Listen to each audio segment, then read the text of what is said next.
सगुन जोहार सनम को तेहना वीडियो रे सगुन दाराम कते तेहना वीडियो रे नंग कथा लिंग लई गोटाया तेहना दो गलमराव कना गादेल माने अड़ी लगती है ना नोआ टॉपिक रे गलमराव अड़ी होड़ नोआ गादेल रनंग वैल्यू जहां टीम रनंग जा वैल्यू मेना नोआ बाको टिका दड़िया कना नोआ बांग कारण तेगे तेहना हबिज अबोरिन कोड़ा को चे कुड़ी को नोआ गादेल रनंग वैल्यू बांग बाड़ाय कारण तेगे तेहन नोआ फायदा बाको हताव दड़िया का लाभ बाको हताव मेनाबन गादेल दो ओना लगी हुयुग दरकार कने बांग मिटिज होड़ जहां लाइन रेगे तहना जेते होड़ अलग अलग लाइन रे मेना बन खान अलग अलग लाइन रिन गादेलन होड़ तहे दरकार कना सेंद्रा गादेल को भिना को तहे दरकार कना एनेज गादेल को भिना को तहे दरकार कना दाड़ान गादेल को भिना को तहे दरकार कना तपांग गादेल को भिना को तहे दरकार कना सेरेंग गादेल को भिना को तहे दरकार कना मतलब टीम आम जाम कमी कना नोआ कमी आम एकलागेम कमी कना से आम पूरा टीम साम कमी कना नोआ अड़ी इंपॉर्टेंट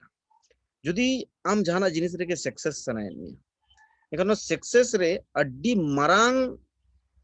औदा चेबखान अड्डी मरांग जायगा नुकु टीम को चेबखान नुकु गादेल रिन कोड़ा कुड़ी को भागीदारीता अड़ी इंपॉर्टेंट नितो भी अड़ी होड़ बोन कमी कना एकला एकला धरा के बोन कमी कना टीम वर्क जहां बोन मेता कना गादेल कोड़ा कुड़ी साउ कमी हुनुंग जहां हुयु दरकार नो बा हुयु कना नो बांग हुयु कारण ते चिक कना सक्सेस बाबन हुई दड़े लोगोन धरा सक्सेस बा हुयु कना कमी अड़ी ढेरा चे अड़ी मराम कमी हुयु दरकार कना ओना हिसाब ते होड़ बन कम गे गन होड़ एक तो सांगे हुयुआ मेगा ओका लेकान होड़ेम सांगे को जहां आमा विचार जहां आमा उयहर लेकाना उयहर तहेना ताहे ओनकान होड़गे सांगे दरकार कना एनेज कोदो एनेज लेकान होड़गे गादेल रे मेसा दरकार कना सेरेंज कोदो सेरेंज लेकान होड़गे गादेल रे मेसा दरकार कना आर की बांग जहां जहां फील्ड रे मेना उनी दो ओनकान के जहां का बॉल ने रिन कोड़ा को आकवा गादेल रे एखन बॉल ने कोड़ा को धो को उनका के पता दड़ान हाट दड़ान कोड़ा को आकवा गादेल रे आको लेकान कोड़ा को धो उनका के न्यू जम होड़ हो आकवा गुट रे चे गादेल रे दो न्यूजम होड़ गेम नाम को बेस होड़ दो अड़ी कोम भागे रे को थायना उनका के अब जहां सोशल कमी रे मेना बना सामाजिक कमी रे मेना बना सामाजिक उयहर हन कोड़ को नो वीडियो माध्यम तलिन दू देला को आरले निहोर ऑन कुटे यदि आपे हो जहां जहां रे यदि सामाजिक रूप ते पे कमी कना एनखान देला मित सावते बन कमी मित सुतु कते बन कमी चला कि अपान अपिन एकला एकला कमी ते दो पारे तीसरे बन सावता समाज रे बन समटाव मित दाड़े अस बाबन दाड़े मेनखान पाले जेते होड़ मित होते बन समटाव मित लेनखान अडी चेहरा और अडी नापाय बन कमी दाड़े नोआ के मेटी टीम रे नंग चिमटी नोआ ना गादेल रे नंग चिमटी गुट रे नंग नो फायदा मेना मीट समय रे अड़ी सांगे चे अड़ी मारांग भौगोलिक भाग रेम कमी दड़े तेहन सुकुमार सोरेन पूर्वी सिंहभूम रे कमी है गापा उनका के आरो किधर पश्चिम सिंहभूम रे को कमी है उनका के उड़ीसा रे बेंगल रे आसाम रे त्रिपुरा रे मिजोरम रे नागालैंड रे जहां जहां रे संतार समाज रिन होड़ को मेना को ओना करे कमी हुआ और नितो जदी गादेल बाबन बेनावा मित विचार दरान होड़ को कारण हुयु कना आमा सावता आमा समाज लगी तो एटा होड़ बाय रोड़ा आरो नितो मन ओका हिजु कना कि आबोरिन समाज सावतारिन होड़ गे मित बार डहार को तड़म बढ़ती का ची बखन उनको आको आबो समाज सावता कोन बगी कते एटा समाज सावता रे को सोड़े बिसा कना उनको होड़ गे आबोरिन बैरी नितो आरो को बेना कना अगर नुकु को हिजु कन दिन चेल लगा नुकु को इसका मतलब हम तैयारी हुई आम जेते होड़ मिठन जरवा मिट हुई गलमराव मिट हुई आचार मिट हुई विचार मिट हुई तबे एनांगे आम सावता समाज रेम कमी दाड़े नोआ लगित ते पिया दाड़े दरकार होड़मो दाड़े दरकार टाका दाड़े दरकार और बुद्धि दाड़े दरकार नोआ लगित हो गादेल रे होड़ उनका बचाव उडोक हुई जहां को होड़मो दाड़े चिबांग जहां को बुद्धि दाड़े चिबांग जहां को टाका दाड़े जेते को नितो इंपॉर्टेंट करना टाका दाड़े जब तक गादेल रे टाका दाड़े बांग तहेना तब तक जहां कमी गया मैम उरला नो कमी रे सक्सेस अडी बई बई ते हिजुआ जुदी टाका ठीक ठाक तम मेना टाका ठीक ठाक गड़ोसोद हो ठीक ठाक मेना को टाका एमो हो ठीक ठाक मेना को या टाका जटा जावरा जुदीम गान केया इनखान तो जिते कमी के सक्सेस हो आर बाखान टाका बांखान चेत कमी हो बाय सक्सेस और नितो ओना स्थिति और परिस्थिति अली नेलेया पिछले किछु साल खन नवा जिनिस लिन नेलेया अडिगान उनका के समाज सुसरिया को समाज दुलड़िया को नुकु होड़ को चिकेना आको कमी अड़ी केटेज को कमी क्या अडिगान होड़ को सब फोन करते गलमारा हुआ कि सुकुमार भैया अड़ी अड़ी सरहाव अभी नितो नवा कमी भी नहीं बका अड़ी नपाय कथा अलिंग तेहन कोन 5 साल 2 साल लहारे नोका के अलिंग लिंग चेष्टा दा मेनखान बलिंग प्रूव दड़ियादा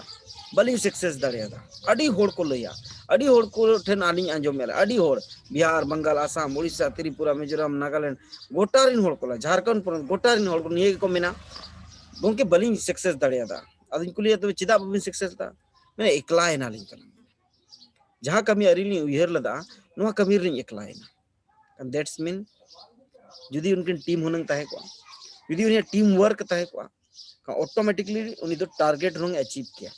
और तेहन जहाँ स्थिति इंटरने लई गो कना चाबोठन कथा है सदोरे कि बलिंग सक्सेस दड़ियादा उयहर मडी बेस्ता नपा उयहर ताहे मेगा सक्सेस उन्हें सक्सेस हो लगी दो टीम हो अड़ी लगती है माने गादेल रिन आमा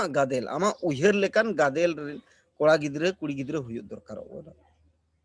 तबे एनांगे हम सक्सेसफुल तरीका ते समाज रेम कमी दड़िया ओना खातिर टीम बनाव पे तबो और जुदी आपे पे उयहर ए सुकुमार सोरेन लेका इया हो बिचार धारा मेना सुकुमार सोरेन सा जहां कोड़ा गिद्रे को सा मेना नुकु लेका इया उयहरो मेना सावता प्रति इया 1 घंटा 2 घंटा समाज रिन एम दड़िया सावता लगित आर्थिक रूप ते गोड़ो एम दड़िया सावता लगित बुद्धि दिसे एम तिन गोड़ो दड़िया सावता लगित होड़मो दड़े एम दड़िया एनखान देला आले टीम रे सगुन दाराम मेना सनाम को सगुन दाराम कते निहोर आज 9031092112 अलिया नंबर चे बांगा डिस्क्रिप्शन ले लतार रे अब पूरा वेबसाइट ना डिटेल एम कना फेसबुक यूट्यूब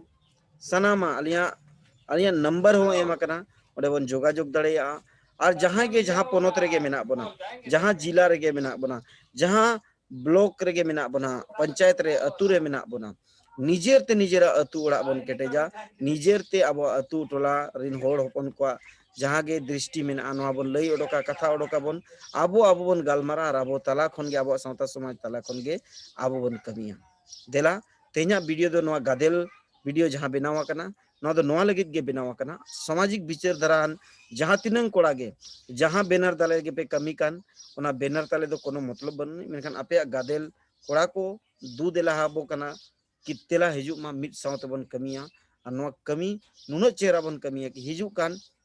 बार पे बचर भीतर रेगे नवा सावता समाज लहा रेनंग जहां होड़ डार बन दिशा उदुग बन लैया को कना होड़ को नवा को नपाय मा आबोरी मजी बाबा को परगना बाबा को केटेजो मा उनको सुतु रे जुवन कोड़ा गिद्रे कुड़ी गिद्रे को तहन मा नवा जे आबा दिशा और हुदिस जे नवा उयहर मेना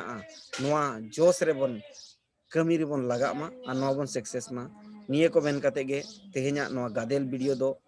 अली लिंग मुचादेआ और नवा गादेल आपे हो